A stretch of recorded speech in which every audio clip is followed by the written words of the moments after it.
Hey everybody, welcome back to another episode of Developing a Proper Worldview. This is going to be episode number 81.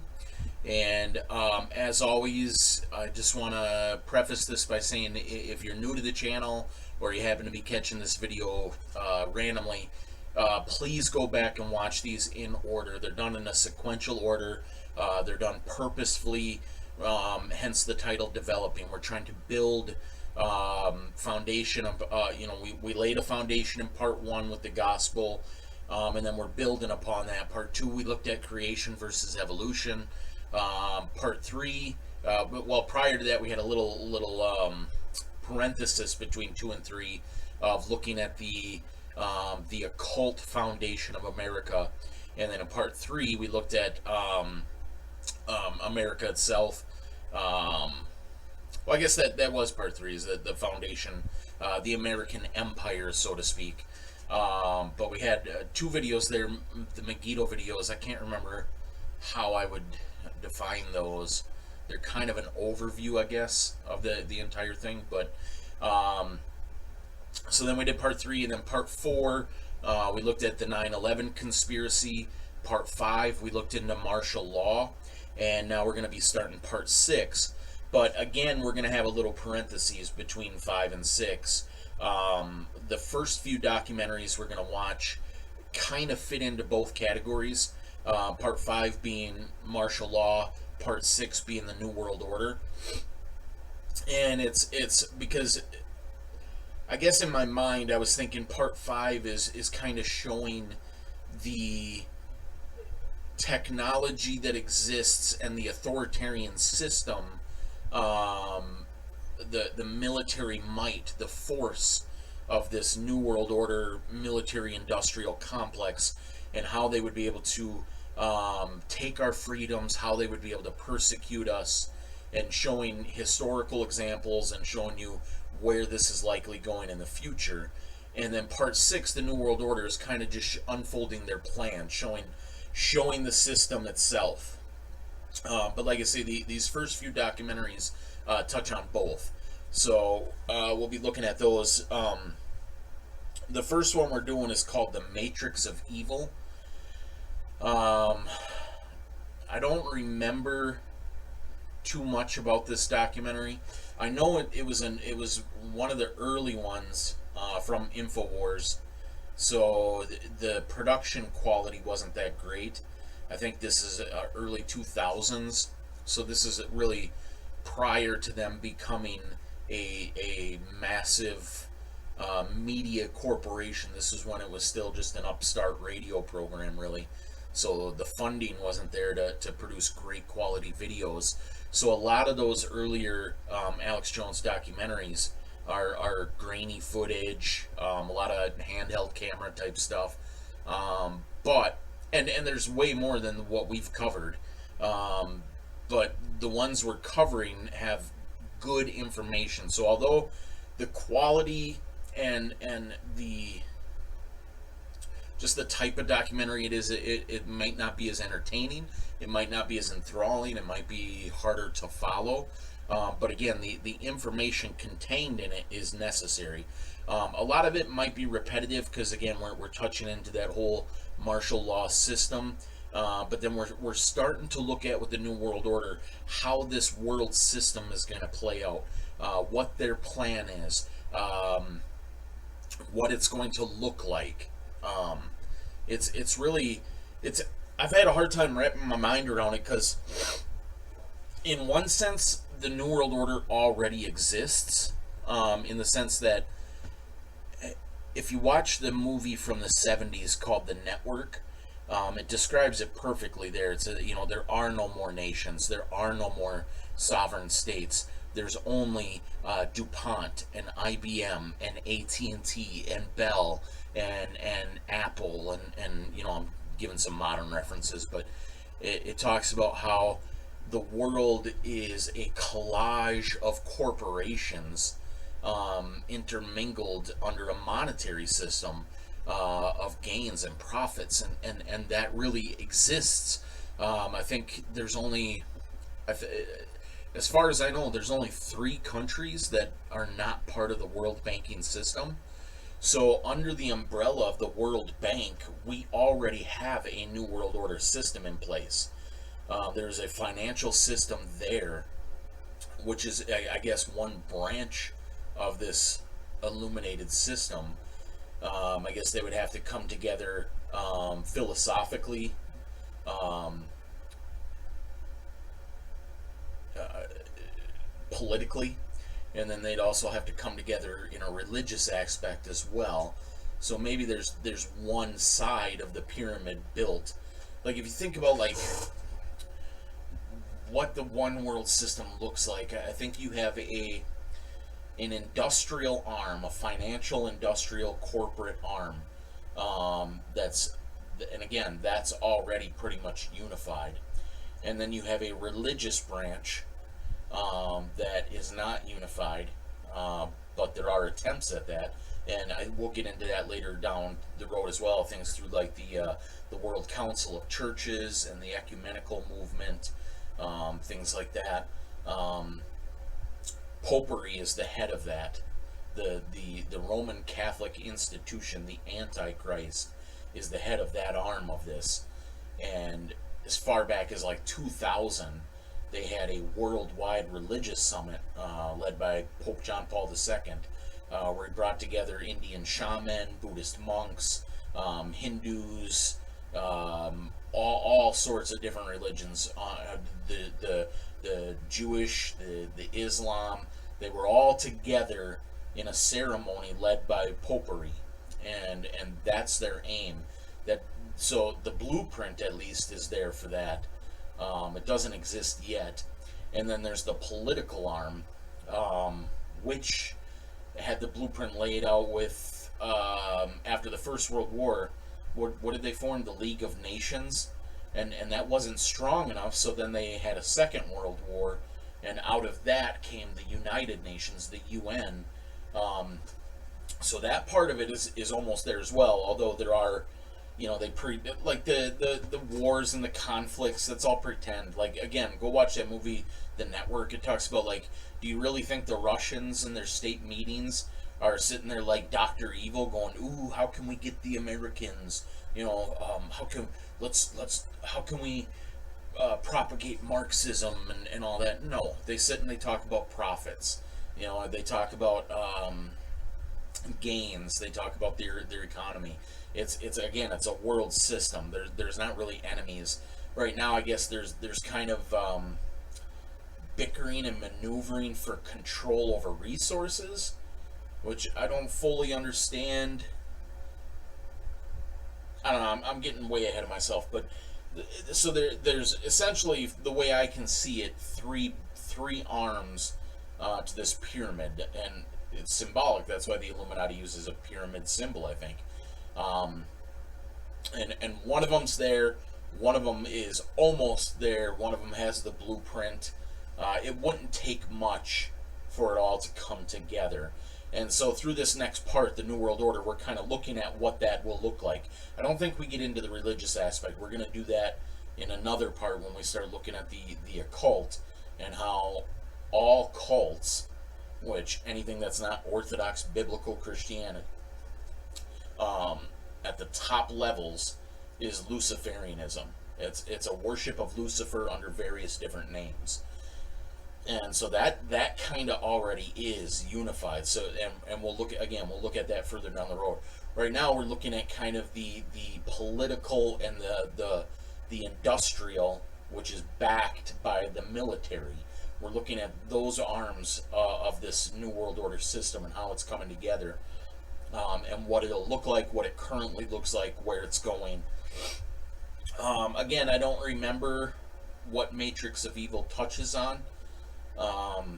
So it'll kind of be fresh to me as well. I think I've only watched this documentary one time, a long time ago, but it left enough of an impression on me, or I've heard enough people reference it, that I think it's beneficial for us to watch. So, but again, it's not. I don't know. if it's part 5 or part 6 or something kind of combined. I'm thinking it's combined. Same with the next several documentaries we're going to do, like Terror Storm, Endgame, which is when the production value on Alex Jones documentaries gets really good. Fall of the Republic, the Obama deception, kind of all touches on that, and then we have some Satan's New World Order,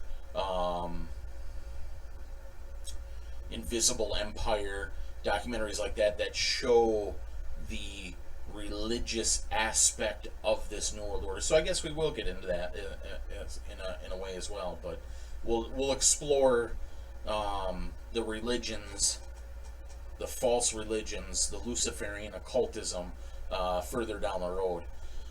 But I'm just kind of blabbering here, so without further ado, let's jump into Matrix of Evil. And here we go.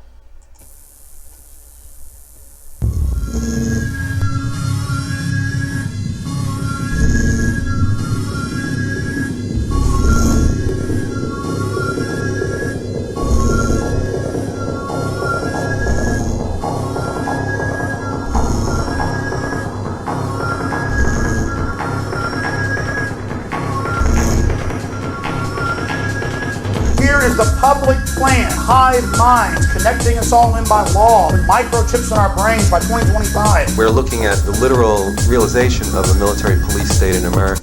Look at that crazy statement he just made. I don't know when this was made, 2004 maybe?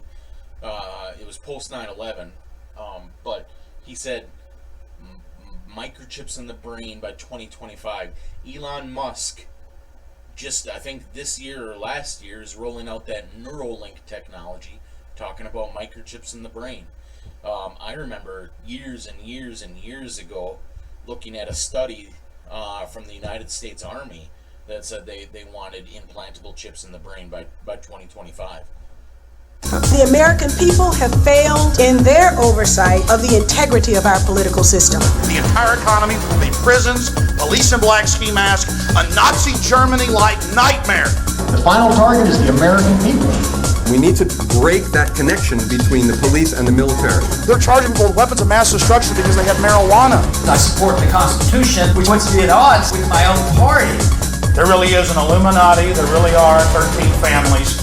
They own the big banks and print the money. They're in our universities and they're in our congresses, and they believe in one world government. And plunge the American people into the deepest economic abyss of a generation. If we have, or when we have another attack, it looks like they'll come with more legislation. Again, problem, reaction, solution, over and over again. Government uses crises to scare the population into submission. That is so important to understand. I agree. You have to understand that as a foundational principle of how this system works. Problem, reaction, solution, the Hegelian dialect it's known as. Order ob chaos is the symbol on Freemasonry, order out of chaos. It's they have an agenda that they want to achieve. They know it'll be resisted, so they create a crisis that puts people into a fear state, a subjectable, directable state of mind where people will do as told, escape the fear. It puts people in that flight or fight mindset, and then they offer a solution. Here's how you get rid of the fear, and the solution is their original agenda. So it's really important to understand that's how they work. So you can look at world events anytime they're occurring. Like right now, you can look at the conflict between Russia and Ukraine, and you can go, okay, there's an agenda there. They're staging this event in order to achieve something, and usually you can tell what they're trying to achieve by what their puppet media spouts. The media will all of a sudden have a key phrase or target words or an ideology that they espouse over and over and over, and just inundate. Is that the word? Inundate, or is it inundate? Inundate? Whatever. They saturate the population with this idea repeatedly, over and over and over, conditioning and brainwashing people into thinking like it's hypnotic, it's subconscious. You can see people pick up on it without even realizing it, thinking it's their own idea, thinking that they're coming up with this solution on their own. They think, oh, I'm just looking at the facts presented to me and determining this is what's needed. But it's an agenda. They have a goal that they want to achieve, and so they stage an event, whether real or not. Like if you look at like mass shootings, those are real. They don't have to stage those. All they have to do is wait for them to happen. They just, they know that there's a certain amount of the population that's so upset about their lot in life, and then they can just demoralize them again through media and other things, that eventually they'll snap. And when they do, then they can push their agenda. And we all know what that agenda is. Every time one of those happens, the politicians and the media start repeating one ideology over and over and over and over: gun control, gun control, gun control, gun control. So that is a solution they're looking for that they have not yet achieved. So they don't have to stage events. Sometimes they do, but they just wait for something to happen and then offer that as a solution. Hasn't worked yet, but I'm sure every time it happens, a higher and higher percentage of the populace starts buying into that ideology. Other times they do things quickly. They will stage an event like 9/11 and then achieve their goals of taking over the Middle East. And so when after 9/11 happened, we all heard the same things on TV ad nauseum. Terrorism, terrorism, terrorism, terrorism, weapons of mass destruction, weapons of mass destruction, evildoers, as Bush would say. Just conditioning people to think, oh, that's how we solve this problem. That's how we make sure this doesn't happen again. Topping our news, the approval of a resolution against the Patriot Act by the Austin City Council. The council approved the measure late last night by a vote of 4-3, and before making the decision, council members heard arguments both for and against the law, which gives the government more surveillance powers. Our Veronica Obregon was following the debate and brings us the latest details. It took more than 4 hours for the city council members to adopt a resolution regarding the Patriot Act. That's because dozens of people signed up to talk on behalf of the act, and at one point the meeting got a bit heated. I personally would like all our children to live in a country where they can have the say and the control over their lives, and not some corrupt government official telling them what they can and cannot do. The USA Patriot Act is unnecessary. It is an insult to Americans. It is an insult to our heritage, and everyone who has worked together to create this country. For the first time in my lifetime, I'm hearing from more and more people who are worried that fascism could indeed happen here. Speakers varied, but opinions towards the Patriot Act rarely did. That is, until we interviewed Assistant U.S. Attorney Ron Seaver. The very first thing the Patriot Act does is allows the FBI and the CIA and Department of Justice and other agencies to cooperate with each other and share information so that we can make sure we can spot, identify terrorists, and hopefully prevent terrorism. Why have 300 House members then rejected it? But in the middle of our conversation, activist Alex Jones called the assistant attorney a liar. The Section 802 affects all citizens. It's for all crimes. It's for one marijuana cigarette. These guys haven't read it. Have you read it, reporters? Can you respect this guy for a second? No, you know how this stuff works, guys. I'm not going to sit here and hear this guy spew lies. See, they don't want to talk to me. You need to answer real questions. You need to answer real questions instead of lying. And you know, earlier I talked to you, it's in Section 802. You know. Can you guys your title again? I'm sorry. He says the Patriot Act gives law enforcement permission to search homes without warrants. And now under the new Patriot Act, they have sections where they say our officers need not even need these administrative subpoenas or warrants. They can just carte blanche go anywhere they want for any crime. The status of warrants is the same as it always has been.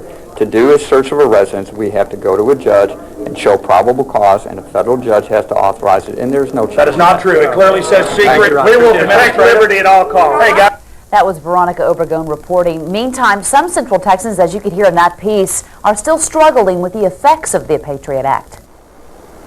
More than 600 detainees remain inside the United States military facility at Guantanamo Bay, suspected of involvement in the Taliban, Al-Qaeda, and the September the 11th terror attacks.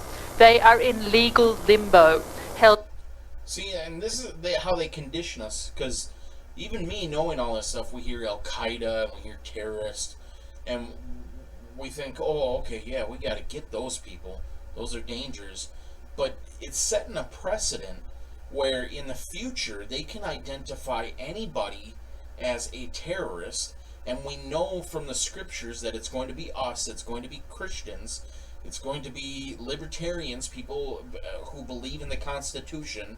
We are going to be equated on the same, in people's minds. The propaganda machine is going to put out that we are evil, that we're the bad guys. So when they hear fundamentalist Christian or Christian extremist, it ties right in. It's on the same level as Al-Qaeda, and so our rights will be violated without any, and nobody will blink an eye at it, in the same way that if they call somebody, that's why it's 600 American-born citizens, regardless of what they may or may not be involved in.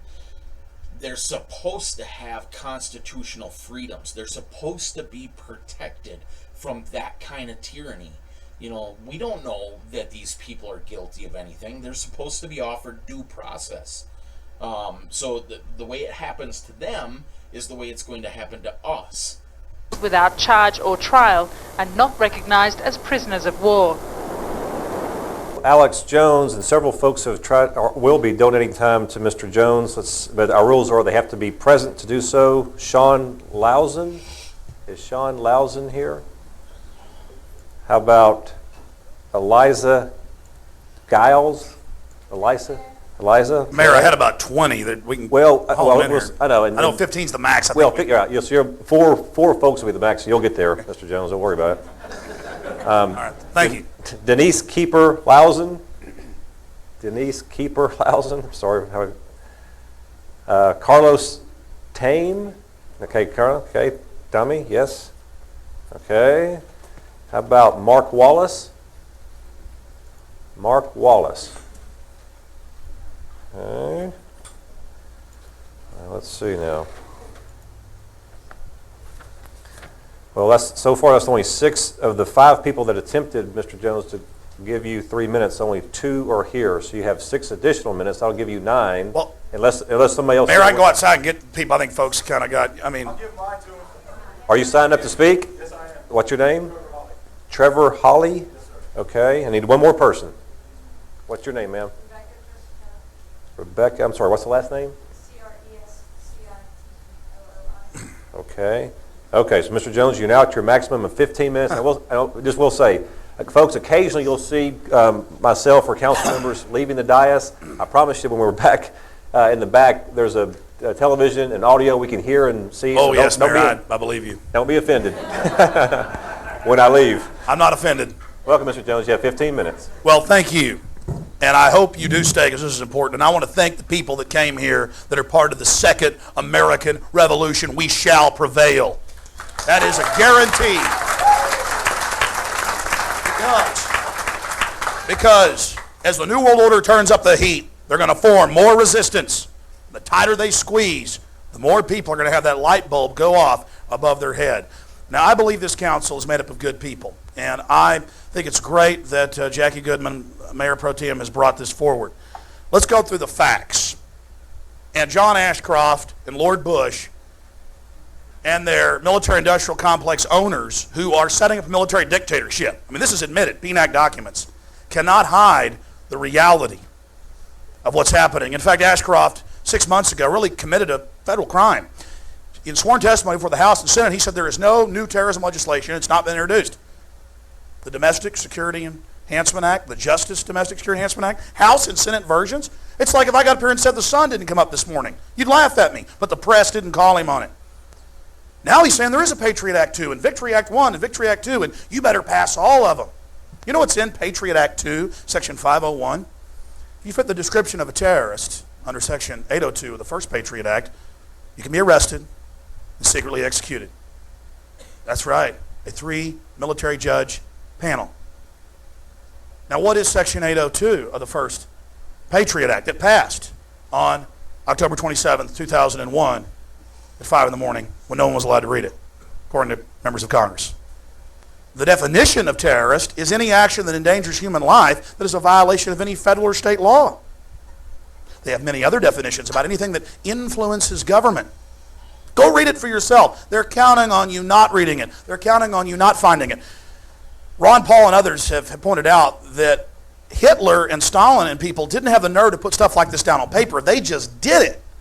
That's what's so amazing about this. And to see the assistant U.S. attorney here peddling this is really sad, but I know it's under orders.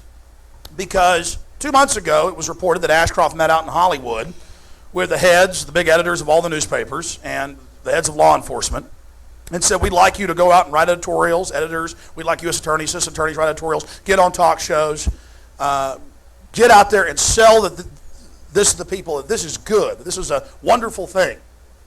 So I want the council, in case you don't know this, and the people here today to understand that it's a stage-managed event. I mean, it really was hatched in a smoky room to oppress you, to manipulate you, to con you. Now that makes me very angry, and that's why it's so exciting that this council may simply just say we have a Bill of Rights and Constitution, and we will not violate the Bill of Rights and Constitution, and in this city, America is still America. I mean, it's just that simple.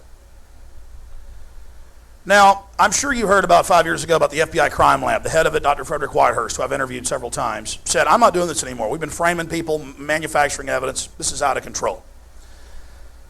I've interviewed FBI agent Tyrone Powers, who talked about how they would frame people, the different criminal things that they would do.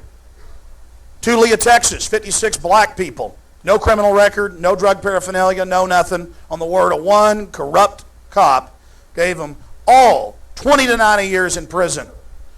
Now you think about that. Houston Crime Lab, thousands framed indiscriminately. The police chief had to admit it because his job's on the line. He's claiming, oh, I'm going to fix that problem. It's equivalent of Hermann Goering, promising to stop what Hitler was up to. This is amazing, ladies and gentlemen. So this is why we restrict the scope and size of government and its power over us in our lives. Because we know there's criminals on the street, we know there's bad people, but they don't have the massive mechanisms, the machinery of government and military and militarized police and prison complexes to oppress at levels never before seen. Last century, 200 million killed by government.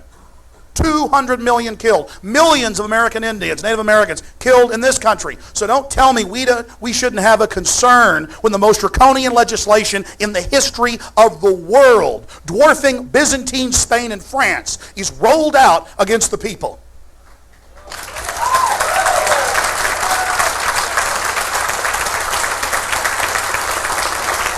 Now, I could list the crimes of the FBI, the Defense Department, state police, local police, all day long. My point is, history shows us that we must watch and we must control and we must limit powerful men, because power corrupts and absolute power corrupts absolutely. And I challenge members of this distinguished body to be part of history, to not abstain, to get out on the field in your life, and you'll truly be alive. To not sell out to this corrupt system. I spoke right before Ron Paul just a few weeks ago, right outside Austin. He talked about how his poll numbers just go up and up and up, and the support just gets greater and greater and greater as he resists all of this, and as he says no to this, and as he throws the lobbyist out of his office. The truth is, when the whole world's sold out, you guys are going to get more power out of not going with the system. This thing is in terminal velocity. This thing is falling down around itself. The corruption, the comprehensive annual financial reports, the scams. Now, got about 9 minutes left. I'm going to try to go through these points because they're all very, very important. Section 213 of the First Patriot Act lets them break in your house or any business and take whatever they want or plant whatever they want and not tell you for 6 months they were there, and they're administrative. They're rubber stamps. They aren't for Billy Bob's house. Think about that insanity. Without telling you, so without a warrant, without even acknowledging they were there, they can come into your house, search your possessions, plant bugs. You would never even know they were there. And that's in law. That was in the Patriot Act they passed. That is tyranny. That's against the Constitution. I mean, again, they advance and advance and advance. Now they got us all monitoring ourselves. But it's insane. Because we think he has this under the Fourth Amendment. They're for everybody. They're for whole classes of people. And now under the new Patriot Act, they have sections where they say our officers need not even need these administrative subpoenas or warrants. They can just carte blanche go anywhere they want for any crime or suspected crime. And the spokesman for the Justice Department just a few months ago, after Ashcroft admitted, okay, there is a Patriot Act too, went before the House and Senate, and this was in the news, in the Associated Press, and said, well, yeah, we're going to use this in all crimes, all drug crimes, everything. Misdemeanors, third-degree felonies, everything. That's on the record. U.S. attorneys, deputy attorneys, assistant attorneys, all these people, they're saying, yeah, we're going to use this for everything. They are using it for everything. The Victory Act, which is a continual salvo in this attack on the American people, clearly states that any possession of a controlled substance is an act of terrorism under Section 802, pointing back to that enacting clause. Well, it endangers human life. It's a weapon of mass destruction. They've actually got articles in the news about, oh yeah, they're charging people with weapons of mass destruction because they had marijuana. We don't want to be part of this. This is crazy. People disappearing in the middle of the night. I mean, what did Alexander Solzhenitsyn say in Gulag Archipelago? Oh, how we burned in the camps later, wishing that when the secret police went out at night to come to our doors, we would have met them downstairs with pokers and axes and daggers.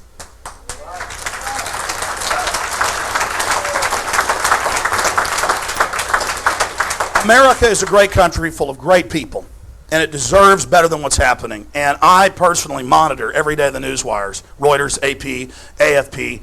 I spend 2 hours in the morning, 2 hours at night, and I have several people that work for me that do the same thing. And I mean, it's well in excess of 400 cities and towns. It's now 4 states. I mean, it's been in 140, 170 for 6 months in the news? More propaganda. Can't the press get anything right? Can't this controlled corporate whore machine get anything right?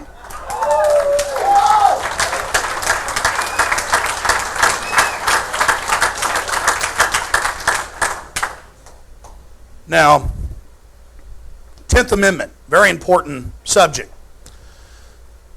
During abolition, that started around 1810 or so, there were cities, there were towns, there were states that were free. And they said no to the federal government in the North and the government in the South, and they were safe havens for human beings that didn't want to be in bondage and had the courage to flee and risk their lives. It is so American for local governments to stand up to the tyranny of evil men and say no. That is our place, that is our job. And these arguments are baseless, and they are the arguments of liars and tyrants and sycophants that beg at the hand of this global cess system. So again, be part of history. Be part of history and stand up and do something right and don't abstain. Vote for the Bill of Rights and the Constitution. That shows us how far we've gone, how far we've slid down into the abyss, into the night, into the darkness, that it's a radical thing for conservative and liberal cities. Conservative states like Alaska, liberal states like Hawaii. It's radical for them to come out and say, you can't secretly arrest people, you got to have warrants to bust in houses, it goes on and on. There's this argument, well, our police officers get in trouble not following orders, not doing what the feds tell them. The feds, my friends, don't tell the sheriff and the city and the police chief what to do. And that's not debatable. They can try, but it's a fraud.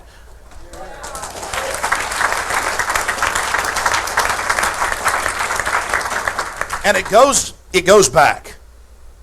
It goes back to the 10th Amendment time and time again.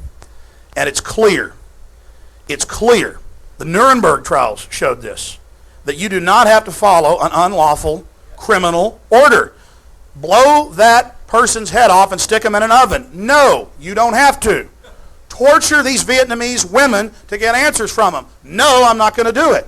Take this smallpox inoculation. We said so, police officer. 99+% have said no. They're starting to get wise. You can't stop people getting wise. It's happening all over the place. The tyranny's too great. So, police, police aren't going to get in trouble, but the problem is the reason they are getting in trouble, and then the feds come in and federalize cities in the name of stopping a problem that they cause, violation of civil liberties and our God-given rights that are enshrined in the first 10 amendments to the Constitution. If the police just knew the Constitution, and they taught the Bill of Rights again, and that's why I like this resolution, it talks about that, celebrating a Bill of Rights culture, knowing what our liberties and freedoms are, having workshops for city employees and police, and having a trust again in the community. That's what we need, and that's all we're asking you to do, is to do something right, stand up for humanity. Now, there's a lot of talk about democracy here this evening. And it's very important to understand that we're a country that has a rule of law. And in a democracy, a pure democracy, if when the Greeks would tally up the stones, they'd say, okay, we're going to kill this guy because we don't like what he's been saying. The majority says so. And they'd go throw him off a cliff. Happened to a lot of the great philosophers. It's two wolves and a sheep voting on what's for dinner. That's what a democracy is. We need a republic, which is a limited democracy. Where just because... That's another very important thing for people to know as well. You know, one of the key understandings is that order out of chaos, and then also understanding the difference between democracy and republic. Because the media and the politicians continually repeat it's one of my biggest pet peeves. Spreading democracy, protecting our democracy. We're a democracy. We're not a democracy. You know, I pledge allegiance to the flag of the United States of America and to the republic for which it stands. We're a constitutional republic, and it's so vitally important to know the difference that people aren't taught. Like he just said there, a democracy is majority rules. A democracy says, if I'm out proclaiming the gospel and 51% of my city says, no, he can't do that, arrest him, I don't have any rights. The majority rules. They throw me in prison. Constitutional republic says, here are inalienable rights. No matter what. If this man is outnumbered 99-1, his rights are still protected. He has a constitutional freedom. He has the right. So when I'm out preaching the gospel, it doesn't matter if the whole town is against me. Me as that one person minority, I have in writing, in a constitution, an inalienable right of free speech, of religion, of protest. I have those rights guaranteed to me that cannot be infringed upon no matter what the majority says. And that's so important.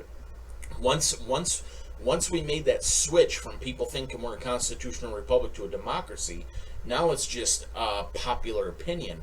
If we get the populace to think one way, and then again through letting in third world countries who don't have any attachment to to constitutional freedom or national sovereignty, they're willing to just vote for free money, and then the television repeating a certain thing.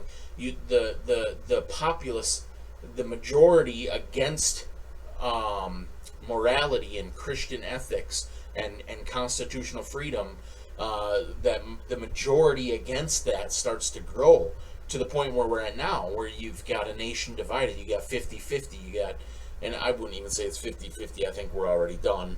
But you've got so many people that insanely are willing to go along with what we all know is an evil leftist agenda. It's so blatantly obvious, but you have all these people going along with it, where if we're in a democracy and they have 51% of the vote, we're out of luck. So that's another, to understand the difference between we are not a democracy. We're not a democracy. We're a constitutional republic. Just because a bunch of people under fear, when the dictator's carrying out terrorist attacks to scare the people into submission, can't stampede off the cliff and round up Arabs or Muslims or Christians or people's land they want. That's what freedom's all about, is protecting everybody. And that's what our beautiful republic does. So please, this is a big step. This is standing up and saying no to this tyranny. This is not just some frivolous resolution that does nothing. This is historical. People all over the country coming together and rediscovering their liberties and freedoms and interfacing with their local government and saying, hey, be part of this solution so that we can have a safe and happy and vibrant community where people can grow and live and learn.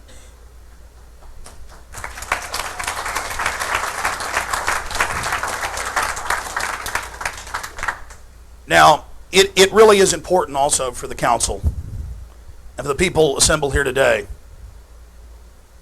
to understand that the level of deception and manipulation and skullduggery surrounding the Patriot Act's passage, surrounding the introduction of Patriot Act 2, Victory Act 1 and 2, all of the arm twisting and garbage that's gone on in Washington, D.C., that is all the more reason. The lies by the Justice Department and their minions telling us that it doesn't affect citizens, telling us that we don't have anything to worry about.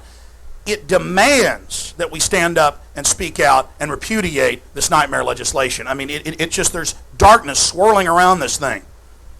And as more of the veils are pulled away, we see the true horror of what they're trying to build, what they're trying to construct. And I'll just close with this.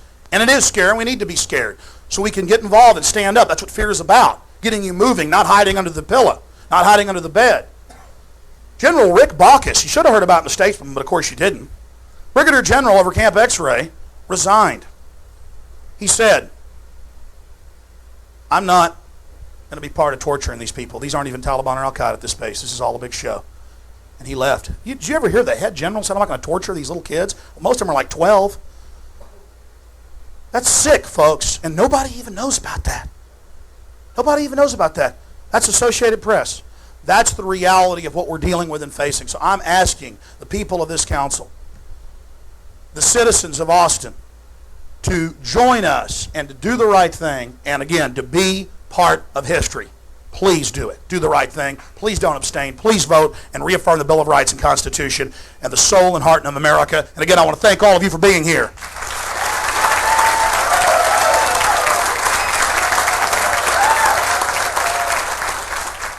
Congresswoman Cynthia McKinney is an unusual person. She's spoken out against the United Nations and its child kidnapping rings involved with DynCorp. She came out against President Bush on September 11th and said that there was evidence of prior knowledge and that there should be a real investigation that wasn't going to be run by Henry Kissinger. Talk about a weasel guarding the fox at the henhouse. And I was in San Francisco at an award ceremony for Project Censored. I'd gotten second place for my analysis of the Patriot Act in the magazine Global Outlook, put out by the Global Research Group.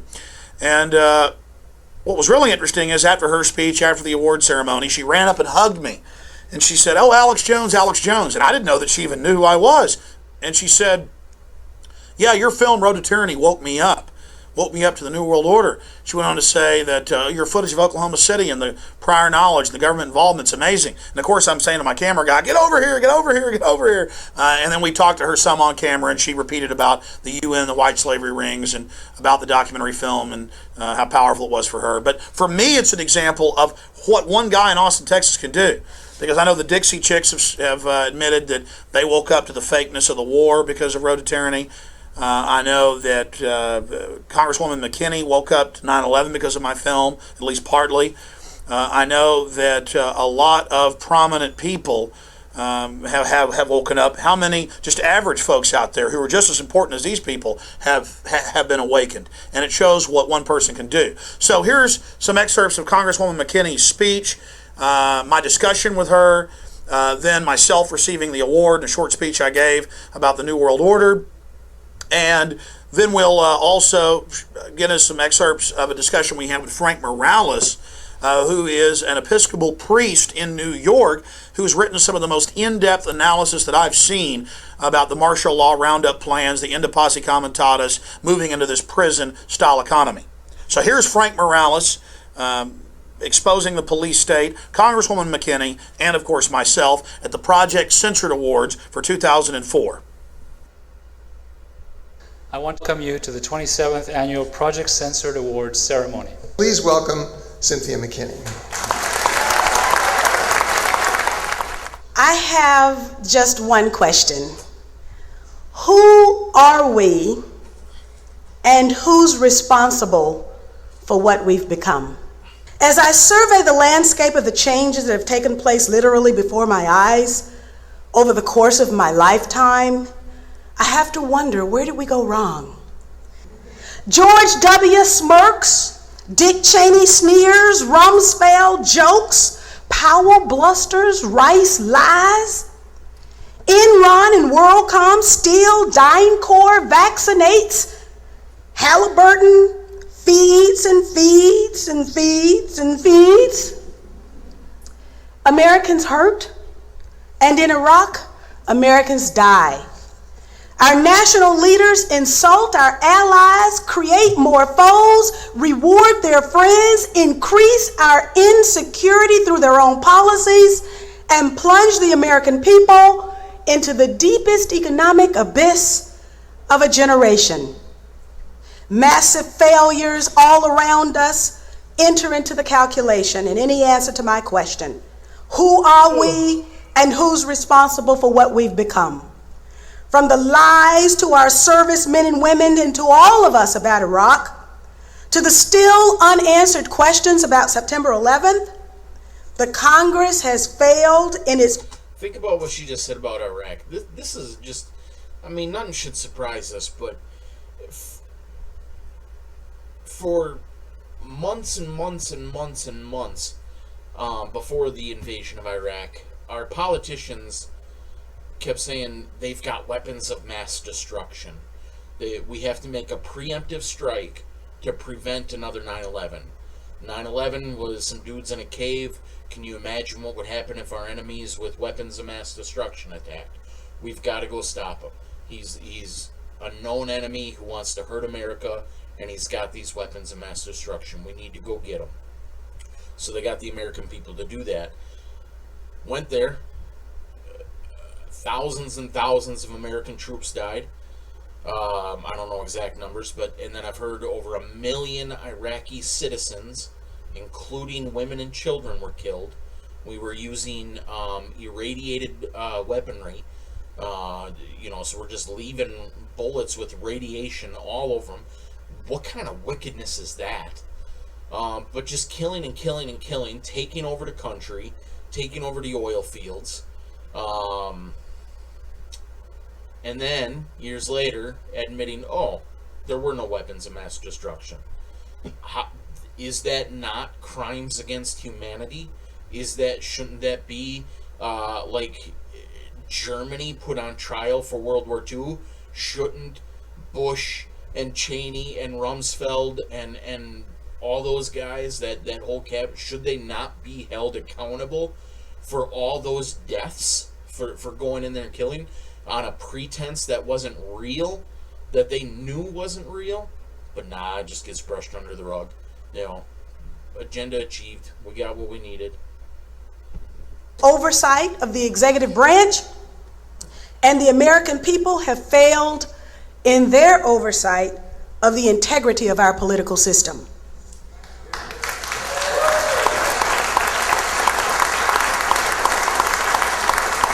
It's abominable that Rumsfeld can say America can afford the extra $87 billion for corporate outrage and human cannon fodder in Iraq, while at the same time women and children constitute the fastest growing segment of our homeless population. The very act of our sitting vice president taking a paycheck, I can't even believe I'm saying this, taking a paycheck from the American people while at the very same time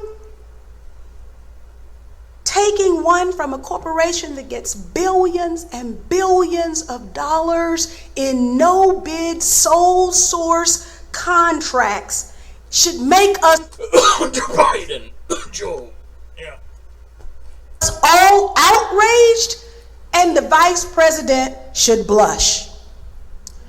But these people don't blush because in the end, they know they can get away with it.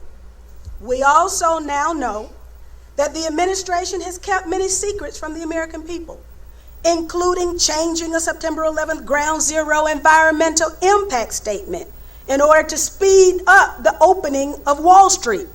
They've lied to us on Iraq. They still haven't told us what they knew and when they knew it about the tragic events of September 11th. And yet they have intimidated the poor 9/11 victims' families into giving up their right to sue the perpetrators and the supporters who helped carry out the 9/11 attacks. That's why my last piece of legislation allowed the September 11th families to participate in a government compensation fund and sue, and thereby find the truth for all of us on what actually happened on that day. I believe the promise of our country was stolen 2 generations ago in bold and brazen acts of violence. Snipers' bullets took that America away from us. And almost in rapid succession, bullets took Martin and Bobby from us too. It came to my attention during my last days in Congress that Bobby was considering Dr. Martin Luther King to be his running mate. Now imagine the America we might have had. But when confronted with evil back then, what did we do? Not too far away from this very place, Mario Savio of Berkeley's free speech movement told us what to do. Mario Savio told us that sometimes when the machine becomes so odious, it makes us sick.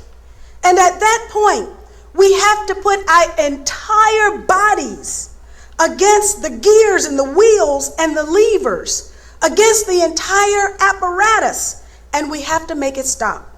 And that we have to say to those who own the machine that unless we're free, we'll prevent the machine from working at all. There's a time when the operation of the machine becomes so odious, makes you so sick at heart that you can't take part. You can't even passively take part. And you've got to put your bodies upon the gears and upon the wheels, upon the levers, upon all the apparatus, and you've got to make it stop. And you've got to indicate to the people who run it, to the people who own it, that unless you're free, the machine will be prevented from working at all. Who are we and who's responsible for what we've become? America is us, and we're responsible for what we've become. If we answer in any other way, we're content to have others define us, even others who have proven to us that they can't be trusted. A young teacher recently asked me, what did I think she could do to advance the cause of people who think like us? I told her that the greatest gift my teachers had given me was the ability to think. Teaching our young people how to think is the greatest gift our teachers can give. For it's the independent thinkers who will save our country. So my hat's off to the professors at Simona State for even conceiving such a program, and to the university for being committed to it.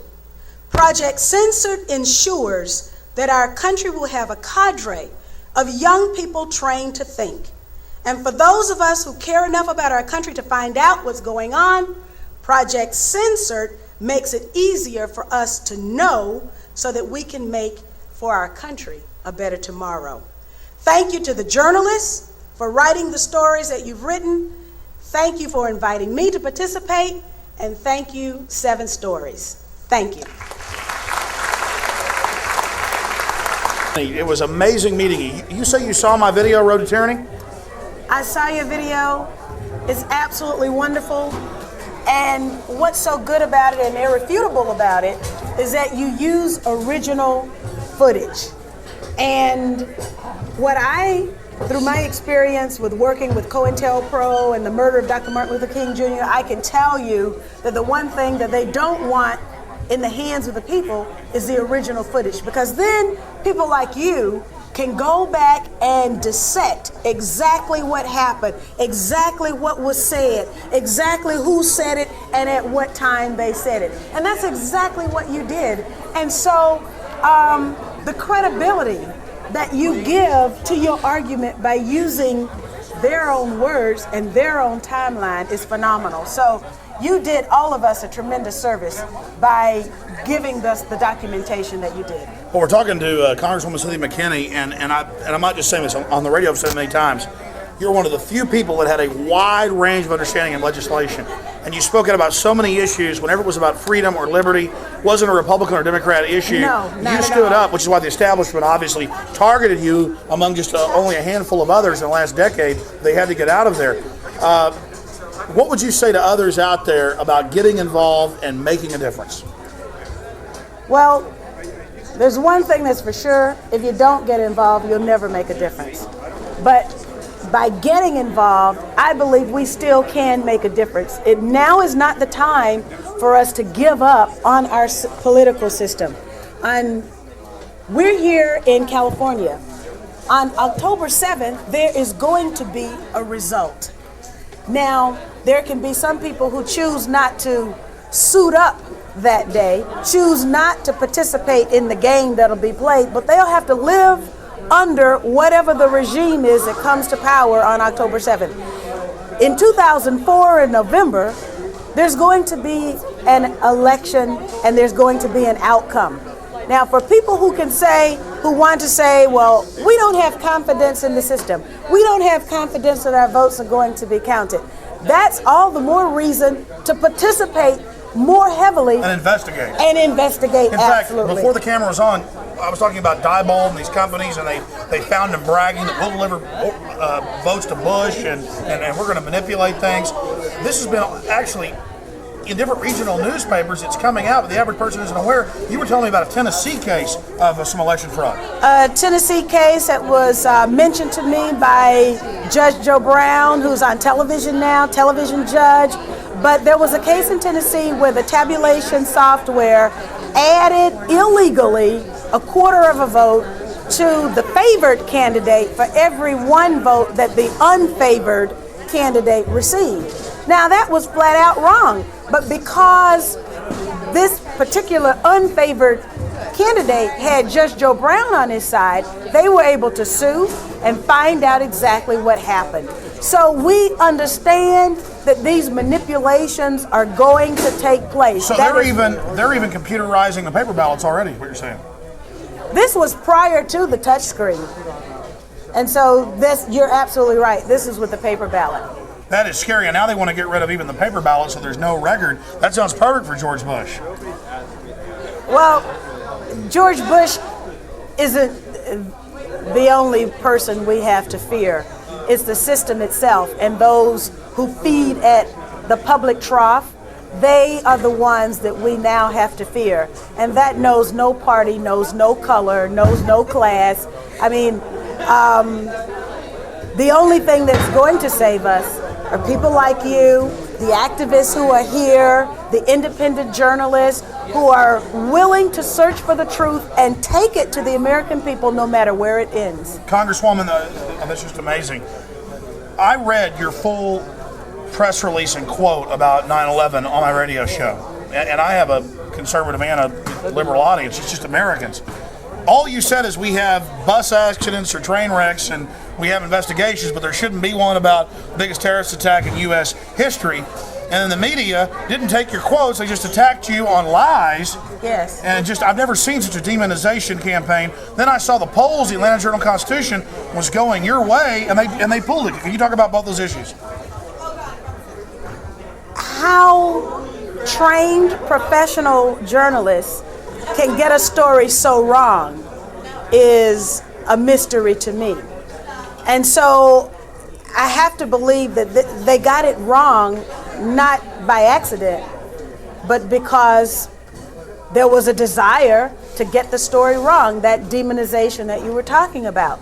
And it was interesting that when the Atlanta Constitution put the people poll up on the internet, and people agreed with my position, you're absolutely right.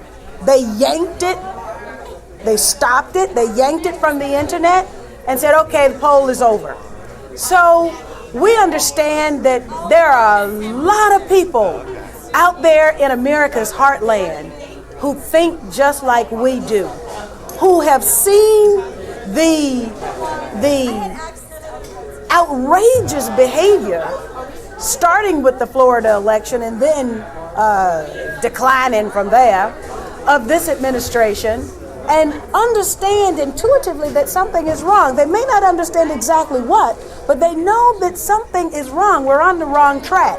And of course, only these recent revelations about the lies, basically, the deceptions that put our young men and women in harm's way in Iraq, and they're stationed all over the globe, and they're getting sick. And for Dick Cheney's bank account. Well, Dick Cheney isn't the only one who's making a whole lot of money. You've got DynCorp that's got a sole source contract to provide vaccines for the Pentagon, and DynCorp is the corporation whose employees were over in Bosnia and Middle Europe buying and selling little girls. So why should they be rewarded with a contract to provide vaccines to our young men and women who are soldiers, and now our soldiers are getting sick with this mystery illness and we don't know why? Folks, you can see why they are afraid of Cynthia McKinney, and no matter what party you're in, you need to get behind people like her. It is my great... Alright, we're going to stop there. Alright, so I want to re-emphasize something. The difference between us Christians who are aware of the New World Order, and I'm talking born again, biblical, trying to live holy lives Christians, and the difference between us and what I would call, I guess, the patriotic movement, people like Alex Jones, Cynthia McKinney, Congressman Ron Paul, all these informational heroes. The difference between us is that they'll present the facts. They'll tell us what's going on. They'll tell us about the corruption. They'll tell us about this evil system. They're doing the legwork that a lot of Christians aren't. So they'll make us aware of this New World Order system, but then their solutions are wrong. So, they're misguided. I sympathize with them. They're face to face with an evil, and these are people that are not cowards. They're not the flight. They fight. They stand up and they say, we're not going to take it. And those are heroic people, but it's a misguided heroism. And I think that's because they don't have the biblical foundation, the understanding that this is God's plan. There's a sovereign orchestrating plan over this that's culminating with the return of Jesus Christ. This is destined. This is written, foreordained. So they offer all this factual information about the system, and then they say our solutions are, and a lot of times they'll talk about voting in the right people, which still to this day shocks me that they're aware that there's voter fraud, that like they were just talking about the election ballots. They understand that, but yet they still think that somehow using that corrupted system they can make change. It's like all the Trump supporters now that believe that the last election was stolen. They now, we got to vote for Trump. Well, hold on now. If you're aware of what occurred last time and you don't think the system works, why would you think it's going to work this time? It's so the voting, and when you truly understand, like we looked at that G. Edward Griffin right-left paradigm, when you understand that both arms of this system, Republican, Democrat, conservative, liberal, are under the same managing control, that it doesn't matter. Like, you don't even get to be in a position to run for that high office unless you're a part of the system. And so they take two of their people, two of their minions, two of their puppets, and put them into power. Sometimes I think they're unwilling or unknowing puppets, like they're not a part of the New World Order system, but they're just ignorant. They're useful idiots, so to speak. They can be used by the system, which I tend to think that's probably Trump.